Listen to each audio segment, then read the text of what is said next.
everyone. Welcome back to the Earthdawn Survival Guide, the podcast for all disciplines, paths, players, and game masters. With your questers, Josh and Dan, I am Dan. I am Josh. And on today's podcast, we'll be discussing all things quizzical for the third take. Not that any of you know this, but we know this. It's an inside joke for the both of us that we've had some severe software problems and a couple of misfires on starts. So we're doing this now for the third time, answering your emails for the quizzical portion of episode 223, whatever. 224. Yeah. So originally it was going to be 223, which is why we're doing it for the third time, but it's now 224 because we had to skip that. It's a big hot mess. Please don't ask. I'm not happy with any of it. However, we're here now. Yes. And so, that's the best part. Really, the best part is, I'm going to say this one first. If you want to drop us a line, please do so at edsgpodcast@gmail.com, or like this fine, famous person, you can drop us a line on the YouTube comments. And she did so in episode 162, the Artificer and Easearth Graith episode. And that actually is author Caroline Spector, who says, "Thanks for the kind words about Aina and Easearth Graith. It was insanely fun to write him and her. I hope the players have fun running him." Thank you, Caroline, for dropping a line in about the book that you wrote, the characters that you helped create, and the podcast we recorded. Yeah, it was great. We don't usually highlight YouTube comments because they're typically not questions as such, and they don't come up very often, but this was one I figured we want to highlight and point out in the episode because it's always cool when we get members of the extended Earthdawn production family popping in to say hello. Absolutely. I've never met Caroline. Have you? Not in person. I've spoken with her on the phone once and exchanged a couple of emails back and forth. But yeah, fair. She's cool. Yeah, I had a feeling she would be. She wrote a lovely book, or 2 or 3 for Earthdawn. Anyway, I've lost track. Anyway, on to one from, it says questions for Mailbag. You missed a Q. I missed a U in there. So, questions for Mailbag. Hi, guys. As a player, master gamer, because it says MG, game master of the Earthdawn system, I started wondering in my team, and we've been playing RPGs for 20 years, how many adepts there might be in Barsaive. What is the percentage of adepts to non-adepts? Love you, Skreng. Love you back, Skreng. So, in the original Adepts Way, I believe is where it first showed up, there is an estimate that about 1 in 20 people have the potential to become an adept, and the number of them that actually become adepts in full is probably not quite that high because that would assume that everybody who has the potential is discovered and finds a trainer that is appropriate for the discipline that their temperament and mindset are suited to. An example of that sort of situation is sort of shown in To the Saddleborn, the short story at the beginning of the 4th edition Player's Guide, where Davins, the main character of that story, the main protagonist of that story, his mother is an elementalist, and it is revealed that he was sort of tested and found not suited to that, but then he had the encounter with the cavalryman and that whole thing that kind of led him into his own awakening for his adept potential. From that roughly 5% figure, the division of how many of each discipline isn't really provided anymore on that.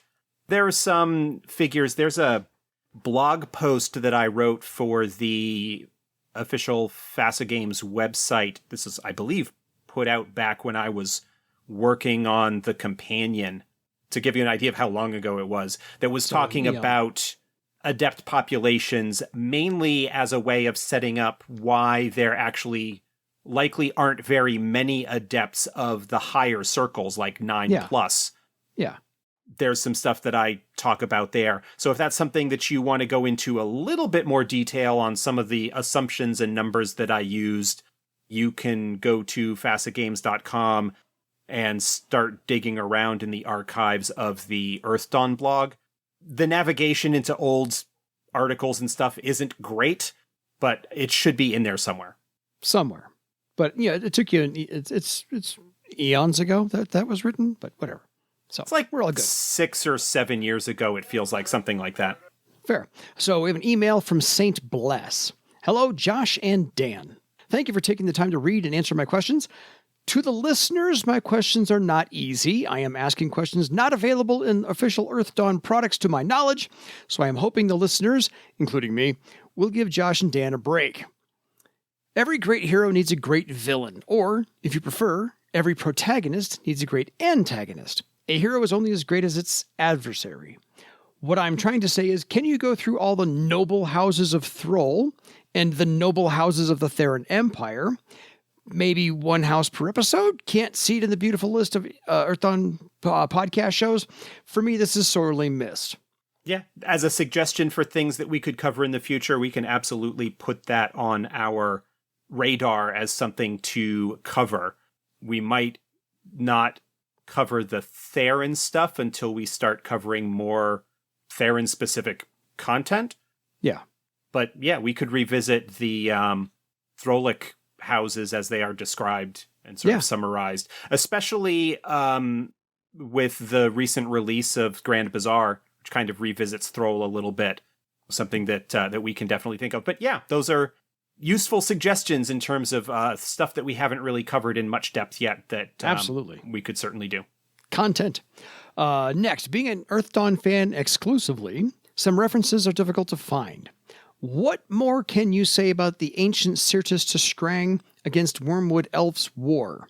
Syrtis, the Dragon of the Moon, sided with the Skreng, and Tishlome, and the Dragon of the Sun sided with the Elves. I know it's a difficult ask. Other than what is mentioned in the books already, there really isn't much more. The battle, the war, the conflict between Wyrm Wood and the Serpent River to Skreng was quite a while ago in terms of the history of Barsaive, and it's presented more as a story of how this came to be, why things are the way they are, rather than some kind of historical record. I did go back and kind of look at the summary there, and there are aspects of that are homages or cribbing or whatever of like classic Greek tales. You know, there's the whole thing with the passions being involved there, and a golden object that was created and tossed in amongst the passions that was for the most fair, which, if you're familiar with the legend of the Trojan War, is kind of how that whole thing started when Eris tossed the golden apple amongst the gods of Olympus. Very similar kind of idea there. But broadly, there's quite a lot of room for interpretation on that, because it probably happened 1,500, 2,000 years ago, if not even longer than that. Mm-hmm. And again, there are aspects of that story that are very clearly legendary in some capacity. And so how much of that is what actually happened, or how much of it is just so stories or explanations for why things the way they are? There's no more detail really than what's available in the books. If you listened to the interview that we did with Lou several episodes back, you'll recall that a lot of the answers that he gave to questions were, we didn't really have an answer to that because we didn't need one at the time. And there's a lot of like distant mountains kind of ideas of open-ended hooks that were in place that could be revisited in the future if need be. But just because something is mentioned in the books doesn't mean that there was a whole lot of additional detail that was developed and just not published. No. So grab it, take it, use it for yourself, and, you know, write your own little plot line for it and expand upon that for your own game. So next question, what is known in the Shadowrun universe about this? Because the reference for it is the Serpent River, page 8 and 62 through 66. He admits, not an easy one to answer. Yeah, I have no idea what, if anything, is known in the Shadowrun era about it. I am way behind on Shadowrun. Aside from picking up the core books, I haven't really picked up any supplements or followed the storyline of Shadowrun since like the early to mid 3rd edition days. Fair. But also, I don't know why anybody would know about it. The only people that might are the dragons that are old enough to have been around at that time, or the small number of immortal elves that would have potentially been involved with Wyrm Wood at the time. So they might know some information about what's going on, but as far as I'm aware, it's not something that has any relevance to Shadowrun whatsoever. Really, the connections, even setting aside the fact that the lines have now been split for 20 years. Yeah. It's not something that I feel has any bearing on what's going on in Shadowrun, and the connections between those games were always more of references and Easter eggs than true, like, overarching meta plot stuff. Barring a couple of exceptions like the impending horrors and that sort of thing. Fair. Something that was legendary at the present day of Earthdawn, and the only people that might know about it are a very small select number of people who would not have any reason to talk about it. I wouldn't worry about it or even believe that there's any Shadowrun connection that would potentially exist there. Fair enough. So, can a post-Hanto Drake, after the great dragons poked around and learned of the Ardelia Drake method, now create drakes that can use the thread weaving and attach threads? The reference to this is Thrall, the Dwarf Kingdom, Vanishing Scholar, page 167 and on, states, quote, adventure is available only after the infected adventure, making an argument that Rosper is a post-Hanto adventure Drake. I guess you can see where I'm going with this. Sending a PDF to explain it, yada, yada, yada. Have at it. So there are a couple of pieces of this that just are assumptions that don't have any support to them. I went looking. I'm not sure where he's getting the idea that drakes can't use thread magic. I could not really find any reference to that.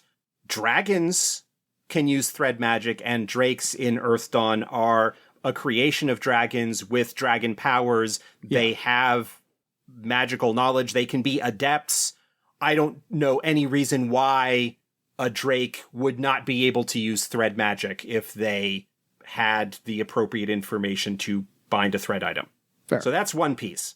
The other piece to explain to the rest of our listeners is an idea that does kind of like span the Earthdawn Shadowrun thing. And that is the idea that what Ardelia made possible was for the drakes to become their own self-sustaining name-giver race. In Earthdawn, all drakes are created by dragons, and they are not capable of reproducing. They cannot mate and have children of their own. The only way for there to be more drakes is for dragons to make more drakes. Yeah. They're kind of like a homunculus, right? Yeah, sort of. Okay. The thought was that because of Ardelia's encounter with the Book of Blue Spirits and her merging with the spirit that was associated with the book, essentially made her a drake-human hybrid that would then allow the drakes to become, like I said, their own self-sustaining race. This is not something that was ever been completely confirmed one way or the other, but it does make some sense given that in Shadowrun there are examples of characters who were born and grew up and are drakes or discover that they are drakes. I think the most prominent of them that I can recall was the drake in the Dragonheart trilogy, which is set very shortly after the death of Dunkelzahn. And involves a big, like, meta-plot spanning kind of thing with regards to trying to keep the horrors from coming across and whatnot. I think that trilogy was written by Steve Kenson. I could be mistaken about that, though. I didn't go digging that up. Fair. All of that set aside, the question that's being asked here is that because the Vanishing Scholar, which is an adventure framework that appears in the original Thrall sourcebook, is set after Infected, and a drake by the name of Rosper is in it, does that mean that Rosper is one of those reproducible drakes, one of those drakes that can reproduce, and therefore ties into that whole thing? And my answer is, I really don't think so. While Rosper may not have been mentioned prior to that adventure framework, there is nothing at all that assumes that he didn't exist prior to that adventure framework. And the whole reason that the Vanishing Scholar framework calls out that it happens after Infected is because the whole point of that adventure is to lay the groundwork that somebody, the dragons, are manipulating information to try and prevent people, the Therans, from finding out where Hanto is in order to get their hands on Ardelia. And so the reason that it takes place after Infected is because it doesn't make any sense to take place before it. Yeah. It's just a matter of chronology. Mm-hmm. If the events of Infected have not happened to the point where the dragons are aware of Ardelia's status and what has gone on with her in the village of Hanto and that whole thing, then the Vanishing Scholar is not going to make any sense either to the players or from a purely narrative standpoint. Like, the whole motivation behind that adventure is nonsensical. Yeah. This is an adventure framework that was put in there more or less to continue that storyline, and the assumptions that because this adventure framework takes place after this adventure, a character that first shows up in this adventure must therefore be connected to this whole idea that Ardelia is the progenitor, the mother of a line of drakes that are their own and can reproduce and so forth. There's a lot of assumptions that are being made there that I just don't think hold up in any way. That's my answer to that, is that it's set where it is because it doesn't make any sense otherwise, and assuming that because one character first shows up in this story, that therefore they are connected to this whole other thing that isn't really addressed in Earthdawn, certainly not within the time frame that we're talking about here, where that adventure framework probably happens a few months or so after the events of Infected, is just a really big stretch. Fair. And again, if you can point to me where it says that drakes can't use thread magic, I'm happy to get that, but I am not aware of any reason why it makes sense for them to not be able to do so. Fair enough. Thank you, Saint Bless. Possible there's an assumption there that because they are quote-unquote not full name givers, that they are therefore not able to use thread magic, which I don't agree with. Yeah. Because it doesn't make sense to me in the scope of all of the other stuff that they are capable of doing. Yeah. I don't see that either, because just being a name giver doesn't mean you have whatever. All right. Again, like, there could be an obscure reference somewhere that I'm not remembering because I didn't do an exhaustive deep dive reread of all of the places where such a reference might be. But just for me, it doesn't make sense that that would actually be the case. And 9 times out of 10, your memory is better than my research. So we're going to call it good. But again, if anybody has it, send it to us. We'll address it again. I am happy to be corrected, but that is my understanding of things as they stand. And there's just a lot of assumptions baked into that question that just don't hold water to me. Yes. No. And not to usurp your authority on this one, let's see what Lou has to say in the comments about this episode as well, to see if he has any reasons why they couldn't use thread magic. If Lou has any insight or corrections, then, by all means, Lou, share them with us in the Facebook group or whatever. Yeah. But if Josh says yes and Lou says yes, you're out of luck, folks. Yes, they can. So how's that?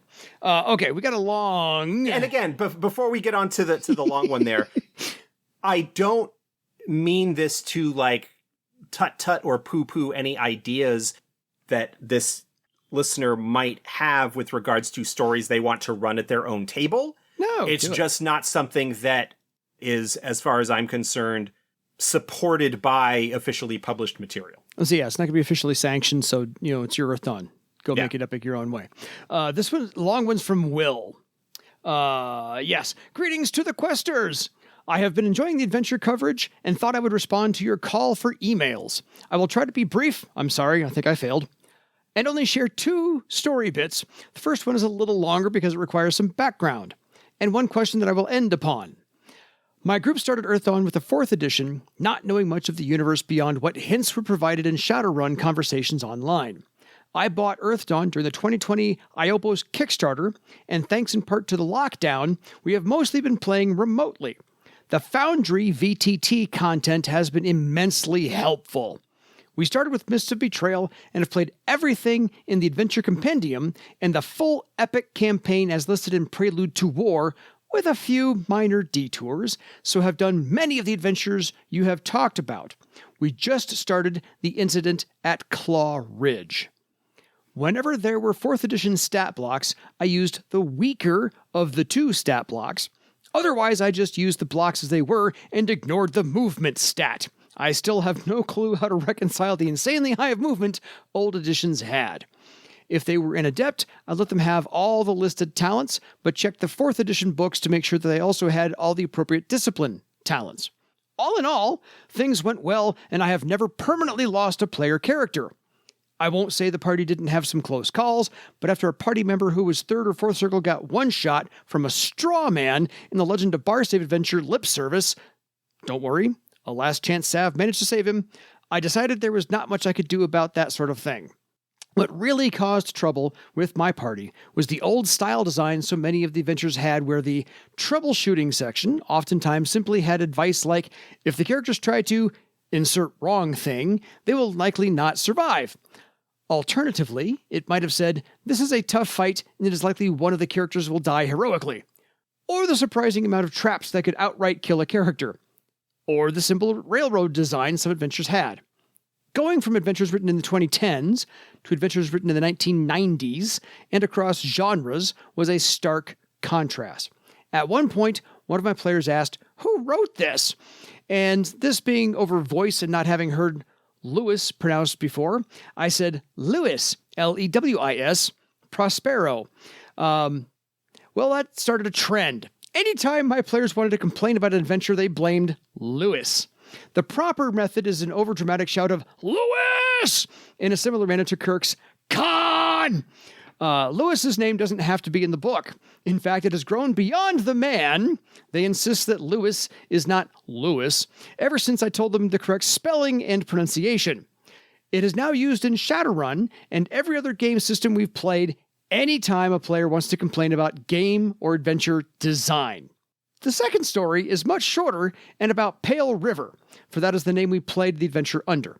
At my table, the cave trolls capture the Pale One's scouting party to make them mine and show the trolls how to mine true water. I played the tribe not being fully unified behind this idea, and my players tried to resolve things without a fight, perhaps because all the close brushes with death they've had, but also didn't speak the cave trolls' language. And it ended up with our Skreng troubadour dueling the leader of the trolls and subsequently wrestling the troll under the water until he passed out.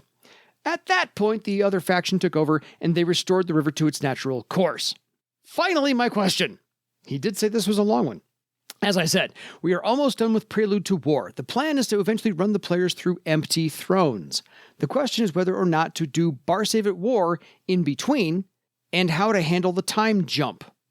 I know 4th edition made some changes to Barsaive at War, but I don't have a good grasp on what those changes are.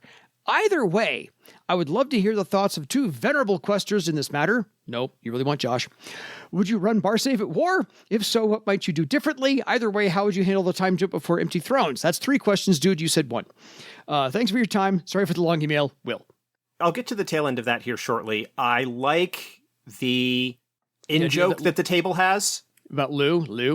About Lewis. And understand completely how such things can come to be, where an offhand comment or something along those lines becomes, for lack of a better word, a meme among the group. Oh, yeah. And in order to explain it to folks who weren't there requires a whole lot of background that just kind of kills the joke in a way. More or less like you had to be there to get it. Oh, every table has their own in-jokes. Yeah. I love all of them. Every table has their own versions of that. And the longer a group has been together, the more of them there tend to be. So that's really cool. I like that. I like the tweak of what was done there with Pale River. Yeah. I like the thought of when running through the older stuff, when there are 2 different versions of the stat blocks, I'll just pick one of them. And just how, in general, that supports my belief that you don't actually need to do a whole lot of conversion work to actually use that older material because the systems are similar enough. Yeah. If people aren't being overly anal about it, you can hand wave and forgive quite a bit when it comes to discrepancies like that, because really what you're concerned with is the overall narrative that ends up developing as a result of the events and not necessarily the hard numbers. So that's all really, really cool, and I like that. What do you think about the speed conversion? Movement rate, sorry. So the speed conversion, so there's kind of two things that go on with that. And one is that in first edition and second, rounds were 10 seconds instead of 6. They were dropped back to 6 in third edition, I think. Third. I think they were still 10 seconds in classic, but I don't remember now specifically, and I'm not going to bother looking it up. No, I think we're right. But yeah, in general, the movement rates, particularly at the upper end for player characters, were kind of bananas. Yeah. Basically the idea that, especially with their movement bonuses, high dexterity elves were ridiculously fast. Because in earlier editions, a character's movement rate was based on their dexterity with a modifier based on their race. And elves moved as if their dexterity were 2 points higher than it actually was. And the movement rate, I forget exactly what value it was at, but it was at like 18 or 19 or 20, like somewhere right around there at the very, very peak of typical player character range. Yeah. An elf with a dexterity of 18, I think, had a combat movement rate of 55 and a full move of 110. And that's in yards per round, which means that, especially because movement rate wasn't affected at all by, as long as you weren't over your carrying capacity, your movement rate wasn't affected by what you were wearing. But that meant that a high dexterity elf was on par with Olympic medalist sprinters. Yeah, because that's 110 yards in 10 seconds is 11 yards per second. Yeah. That's easy math. It's roughly equivalent to like the 100-meter dash, which the world record is like 9 point something seconds. Yeah. For men. This is one area that I didn't really look into too closely. I just kind of took the third edition adjusted movement rates. But I don't think that the ranges of thrown and missile weapons were adjusted when the movement rates were adjusted. Oh, fair. Which means that consequently, in early editions, you could close the distance with an archer in a round or two. Wow. If they were at range, right? Let's say that the encounter, like an elven warbow, I think had a maximum range of like 300 yards. Mm-hmm. I could be off, but that's that. Like, it's like somewhere in that vicinity. So a high dexterity character, a character with a high movement rate, could cover that ground in 2 or 3 rounds, which, is not great, but that's fine. Under the current edition, where the fastest movement rate is 28 yards per round, if you're doing a double move and you're not using sprint or any other special abilities like that, but the ranges of the missile weapons are not adjusted for, and they're still at max range 300, that suddenly changes the amount of time that it takes to close with somebody that has a missile weapon a lot longer, which makes the ranged attacking quite a bit more powerful under certain circumstances. So that's something that if I had known 10 years ago, probably would have looked at and maybe figured something else out. I know there are folks that aren't happy with the notion that all members of a name-giver race effectively have the same movement rate, regardless of what other attributes they might have as far as dexterity or strength or whatever. And I can understand that. It's just not something that is going to be changed. Yeah. Without an entire rework, which is not something that is on the radar in any way at the moment. No. All that aside. Comes with quantifying everything. Yeah. To come back to the question. Yeah. Would you run Barsaive at war? Yeah. And what would you do differently? Where he's at the incident at Claw Ridge, I'm pretty sure that's the tail end of Prelude to War. Because there's the Landing of the Triumph, there's the Ardelia storyline in that, there's the Claw Ridge storyline, and the assassination of Varolus. So yeah, the Claw Ridge storyline, the Orc Nation refounding is, I think, the last of the 4 storylines in that book. And the incident at Claw Ridge is like the very tail end of that, basically when Carafod declares that it is there and both Thera and Thrall should get out. Yeah. And go from there. So basically kind of at the end of Prelude to War. With regards to Barsaive at war, broadly speaking, the general shape of the events that are described in Barsaive at war are the same. The differences come about in some of the details, and I think those details are what is important. For example, one of the things that... Actually, before I get into that, I'm going to step back. I'm pretty sure that in one of our very early episodes, probably the last of the timeline episodes where we were talking about that 4th edition update from Prelude to War onward, everything that is kind of described in the 4th edition GM's book. Yeah. I think I talked about events in that and why they were different from what had been described in Barsaive at War, the Living Room Games version, and possibly some differences from the original outline that Lou had put out there. Yeah. Which can be found if you go looking for it, I'm sure. The first thing that's different is that in the 4th edition continuity, in the 4th edition timeline, there is more of an inciting incident for why things kick off. In the Living Room Games version, Nedin decides the time is right to move against the Therans, and so sends out a declaration which is largely cribbed from the Declaration of Independence, including some very specific wording that makes it stand out and kind of knocks things down a notch or two in my mind. Fair. I understand it is incredibly inspiring language, but when it's sort of so blatantly cribbed like that, it feels a little inauthentic to me. Fair. What I had happen was something that's referred to as the Harwood incident.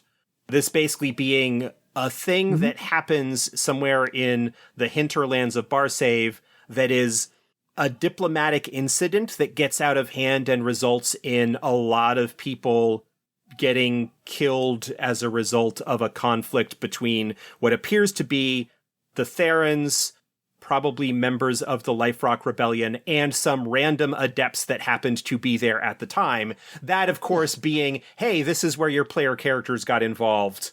Totally.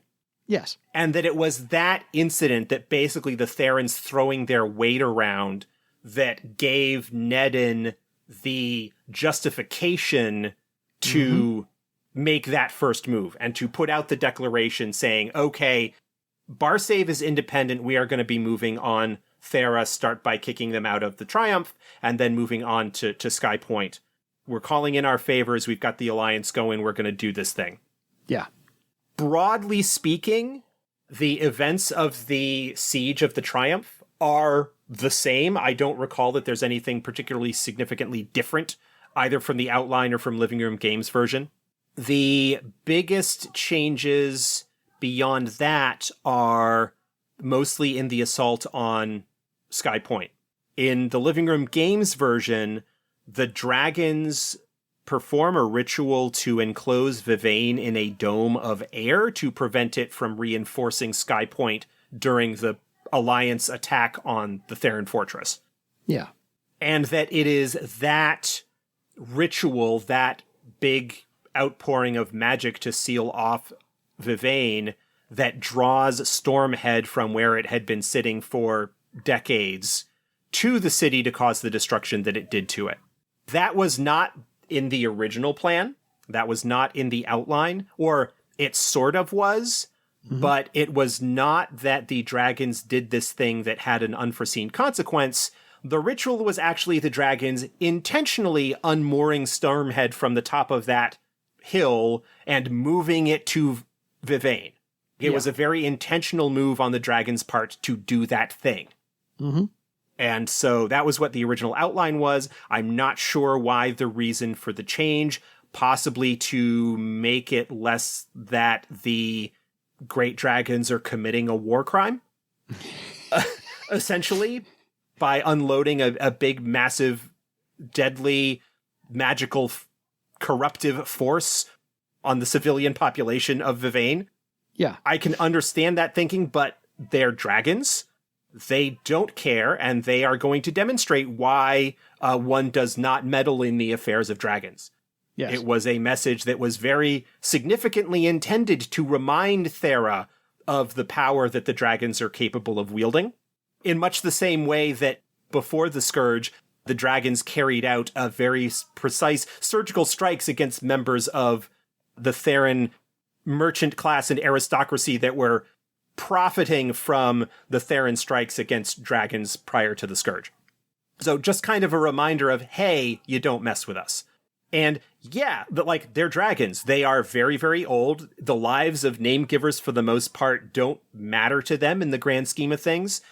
Yeah. And they're going to remind you that they are, in fact, ancient beings with a whole lot of magical power at their hands, and you mess with them at your peril. So in the 4th edition storyline, that's what happened. The dragons, again, very deliberately drew Stormhead to the city. We did not have the Earth Dawn return at the peak of the battle. Yeah. I think even Lou kind of mentioned that it was something as an idea, but it probably adds like a little bit too much stuff to everything that's going on at that point. A little too much Deus Ex Machina. Yeah. The fate of Nedin in the 4th edition continuity is up in the air. His flagship goes down, which is what brings Skypoint crashing down into the ground, burying Vrontok. The flagship gets buried in amongst everything else. The prince's body is never recovered. There are some who believe that he might have taken the opportunity to sneak away because being king was something that he was never completely suited with, but that sort of set up the tensions in Thrall and the potential civil war that was barely averted because, of course, Nedin did not have any designated heir. And so what ends up happening in Thrall is a whole lot of tension, a lot of people being very unhappy with things. A lot of families had been affected, members that had been injured or killed as a result of the attack on Thera. As successful as it was, as positive as everything was, and I suspect broadly that Nedin is well regarded as a result of everything that he had done, but essentially Thrall kind of withdraws into itself to lick its wounds and deal with the political turmoil in the aftermath of the war, which kind of opens things up to be a little bit more other people need to step up and try and keep control of things. And the nascent alliance of Barsaive is kind of falling apart in a sense. Is that everybody's kind of like back to, well, the Therans are gone and Thrall is no longer flexing their muscles in a sense. We're going to go back to doing what we want to do. So that's kind of the broad strokes of it. As far as the time jump, it's about 10 years roughly from the end of Prelude to War that 4th edition is sort of set at. And if you want to just do a little bit of a time skip, that's fine. I don't know that you necessarily need to do more than just, if you're going to do the war and the events around it, to just allow a little bit of time after the battle at Sky Point, where Thera is defeated and the Overgovernor and those forces kind of retreat. There's just enough time for things to sort of get settled out in Thrall, which probably takes several months to a year or maybe a little bit more. But it's all kind of a little bit fuzzy, and whatever kind of time frame works for you for Empty Thrones to sort of kick off is fine. There's not a lot of stuff that needs to happen between where the Game Master's Guide is set and where Empty Thrones picks up. It begins with that inciting incident, and there are some things that are in the aftermath of that. I think that answers the question. I think so too. So in the original update and the 4th edition update, the dragons moved Stormhead is kind of like the Earthdawn version of Han shot first. Whereas in second edition, it had Greedo shoot Yes. first. Okay, sorry, I had to parse that. Sort of. I don't know that I would go that far because the whole Star Wars Han shot first thing is a lot more controversial. I was just making a joke so people could keep it straight. Yeah. It's just the whole dragon thing is basically that I have two problems with the changes that Living Room Games made. One, I have a really hard time believing that the dragons would make a mistake that big. Yeah. Oh, gee, we're going to do this whole thing and we can't possibly foresee that this might be a consequence of it. Yeah. And 2, they're dragons. They don't care about the civilian population of Vivane for the most part.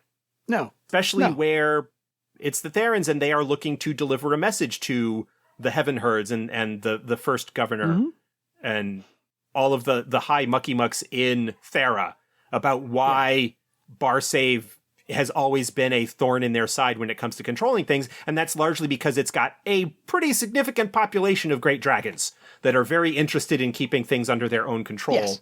And so those are my 2 big problems with it. It doesn't make sense both from a character standpoint or from a knowledge motivation standpoint. Yeah, not that dragons are infallible, but they're wiser, more learned, and they take their time to make these decisions, and this is ritual magic that they're not going to screw up. Yeah, and there's actually in the original Dragon sourcebook, it is called out pretty specifically by Vazdenjas that dragons perform ritual magic. They don't do it very often, and when they do, you know it's a big deal. Yes. That's something that is specifically called out that I felt like was a little bit of an intentional nod to what was planned for their actions in the war. Yeah, this has gravitas. Play it, use it as such. Yeah. So, Will says, thanks for your time. Sorry for the long email. Well, it's okay. We had a you're long welcome answer. for the long answer. That's fine. Hey, by the way, next email comes from, guess who? Will. Greetings again. I remembered another question that I'd love for your opinion on. Many of the adventures have a short story at the front that gives a lot of context, but is information that the characters would not know. Do you read them to your group or just use it for your own knowledge? Thanks again for the podcast, Will. I have not read them to my players in the past when I have run those adventures. Whether I would or not now would depend largely on the group that I was with. They can do quite a bit to set the mood and act as kind of a pre-opening credits teaser or cold open for the adventure that's going to be presented. And if I had players that would be down with that, but willing to not use information revealed there to sort of metagame the adventure, I think it's cool. Knowledge. Yeah. Yeah, but otherwise, it's cool, but I don't know that it's something that needs to be revealed one way or the other. It does a decent job of kind of setting things up and maybe providing a little bit of a mood, but I don't think that it's required. No, I've only ever used those, and I've done a lot of them. I've only ever used those as information for the game master to remind me of the setting, the purpose, the whys, the wheres, the whens, the hows of what's going on. So that if it gets off course, because of course mine always went off script, I could remember to rein it back in a certain way based upon the opening short story. And I always felt it was a nice piece of writing to actually, like, to Josh's point, set the mood at least for the game master. And if whatever you could take from that, you could set the mood for the players as well if you're introducing it. So that's how I took it. So last email from Michael. I've recently started listening to the podcast, starting with episode 0. Well, that is a good place to start. And in one of the early ones, you mentioned that while Barsaive is very clearly modeled after Ukraine, it's also clearly a fantasy version of Ukraine, as Westeros is a fantasy version of Great Britain, and used as an example of the fact that rivers in the natural world don't cross and split the way the Serpent and the Coil do at Lake Ban.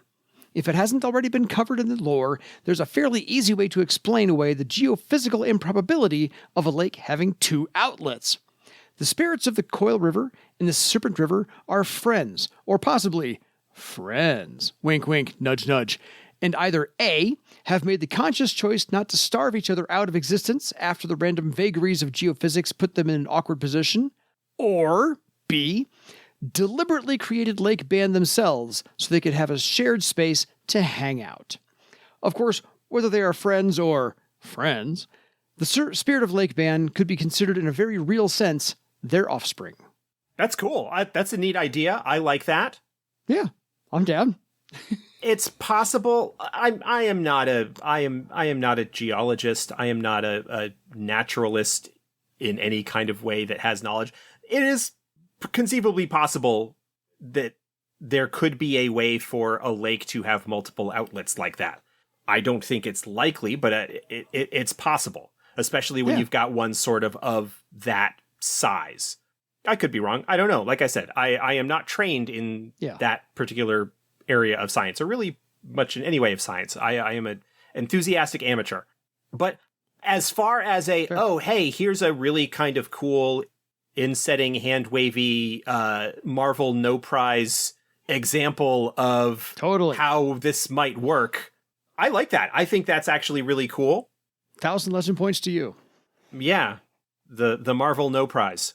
For people that are not familiar with that, this was something that would often come up in the letters pages of Marvel Comics when something came up as an apparent contradiction or unexplained why something happened. If somebody came up with a justification or explanation of how that actually might have happened, they would get awarded a no prize. Or caught an artistic mistake. Yeah. The fan award for thank you for coming up with this sort of thing for us. Totally. So I like that. Yeah.